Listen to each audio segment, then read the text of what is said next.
नमः शिवाय, जय महाकाल। आज की इस वीडियो में गुरुजी ने जो उपाय बताए हैं वो उन लोगों के लिए है जिनके जीवन में कभी भी कोई कार्य ठीक से हो ही नहीं पा रहा है, बहुत ज़्यादा परेशान है। चाहे वो धन की समस्या को लेकर लें, चाहे वो नौकरी की समस्या हो या संतान की, कोई भी परेशानी है, बहुत ज़्यादा आप परेशान हैं तो आपको ये उपाय करने हैं।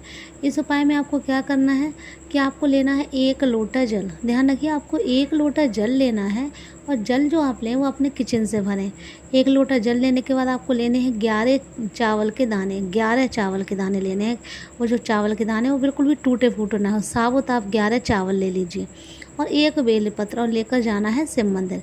ये उपाय आपको प्रदोष काल में करना है। सावन के महीने में किसी भी दिन आप ये उपाय कर सकते हैं, और लेकिन करना आपको शाम के समय है।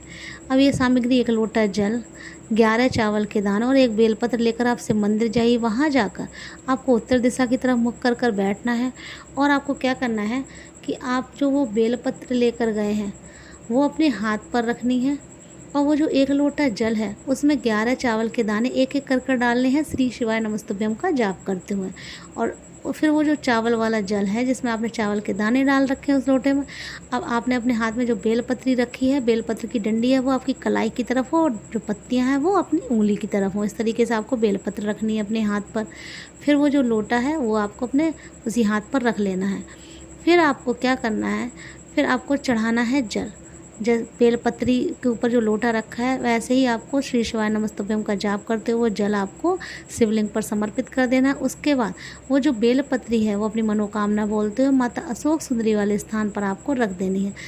माता अशोक सुंदरी का जो स्थान होता है वो जलाधारी के पास होता है, जहाँ से जल नीचे गिरता है। जल के बीच में जहाँ से जल नीचे गिरता है तो बीच एक तरफ कार्तिकेय जी का स्थान होता है, एक तरफ गणेश जी का, और बीच में एक जो मोटी सी लाइन होती है, कहीं नाक की आकृति होती है सांप की, तो वो जो लाइन होती है वो माता अशोक सुंदरी का स्थान होता है। तो वो बेलपत्र है वहीं समर्पित करनी है। बस ध्यान रखना है जो बेलपत्र की डंडी है वो जलाधारी यानी जहाँ से जल नीचे गिरता है वहाँ होनी चाहिए, और पत्तियाँ शिवलिंग की तरफ। इस तरीके से आपको ये उपाय करना है प्रदोष काल में। इस उपाय के बाद आपकी जो भी समस्या है वो समाप्त होगी। दूसरा उपाय गुरुजी ने बताया, ये आपको सुबह करना है।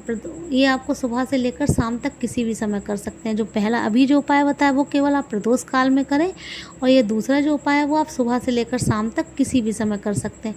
इसमें आपको लेने 108 चावल के दाने। ध्यान रखिए, आपको 108 चावल के दाने लेने हैं और अपने किचन से भरना है जल 1 लोटा, और जाना है शिव मंदिर। किसी भी समय आप जाइए, वहाँ जाकर आपको सबसे पहले क्या करना है, वो जो आप 1 लोटा जल लेकर गए हैं वो जल आपको शिवलिंग पर समर्पित करना है।